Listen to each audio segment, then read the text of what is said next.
Israel's controversial closure of the sacred Al-Aqsa Mosque dangerously stokes intense anger from Donald Trump's regional allies. Islam's third holiest site located in Jerusalem rapidly turns into a volatile fresh flashpoint amid escalating war. With Ramadan prayers completely blocked, this revered Jerusalem holy site shockingly remains shut for 12 days straight. They have deprived us of praying at Al-Aqsa since Saturday. Don't forget that we are in the blessed month of Ramadan. The sites that are closed are all of the sites for all religions. It's not subject to just one religion or the other. 8 furious Arab and Muslim nations jointly condemn Israel for the highly controversial Al-Aqsa Mosque closure, calling it illegal, unjustified, and provocative. Doha, Riyadh, and 6 more nations furiously lash out directly at Israel. The historic Al-Aqsa Mosque has recently emerged as a highly contentious fresh geopolitical flashpoint between America's Arab allies and Israel.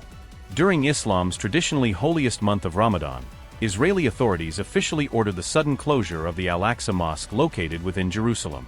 Exactly 8 different countries have jointly condemned Israel's aggressively continued security clampdown strictly enforced on Al-Aqsa Mosque.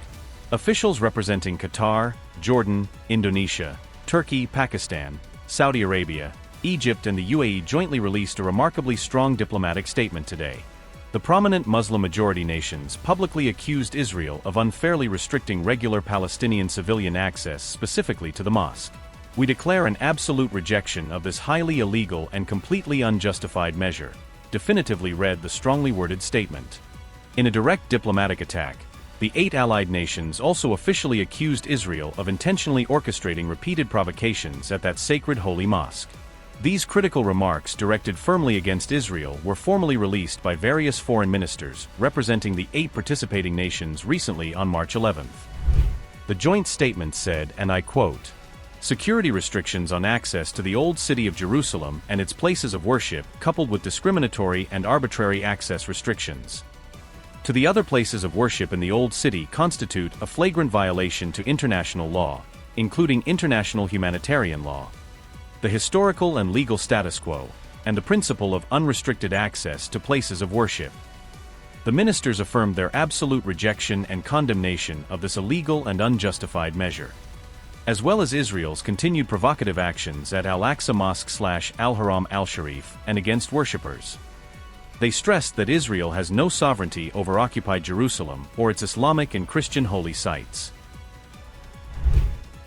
In addition, the concerned foreign ministers firmly demanded Israel to immediately reopen the historic Al-Aqsa Mosque today. Israel was bluntly told that it possesses absolutely no legal right to stop any peaceful worshipper from freely accessing the designated holy mosque safely. The Allied foreign minister's comprehensive statement then carefully listed out its specific demands directed toward Israeli PM Benjamin Netanyahu this week.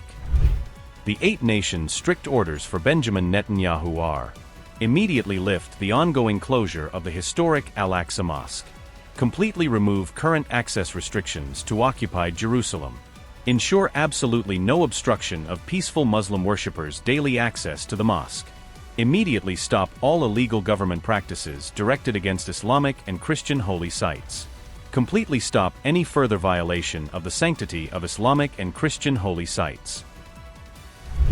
Usually, tens of thousands of devoted religious worshippers eagerly flock to pray peacefully at the sprawling Al-Aqsa compound, specifically on Fridays. Ever since the war violently broke out on February 28, Israel has strictly restricted civilian access to the historic Old City of Jerusalem.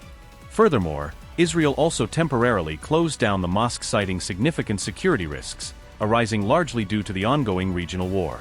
Consequently, Israel's stringent access restrictions deeply affect both Muslim and Christian religious worshippers right ahead of upcoming Eid and Easter. The Arab statement came days after Iran publicly warned of a false flag operation against the Al-Aqsa Mosque by Israel. According to an Iranian official, Israel's alleged plan could involve drones or missiles targeting the Al-Aqsa Mosque. In his first statement since becoming Iran's supreme leader, Mojtaba Khamenei also stressed on the importance of celebrating Al-Quds Day on March 13th, an event notably commemorated at Al-Aqsa too. They have deprived us of praying at Al-Aqsa since Saturday. Don't forget that we are in the blessed month of Ramadan. For us, even on ordinary days, we must pray at Al-Aqsa. So how about on Fridays?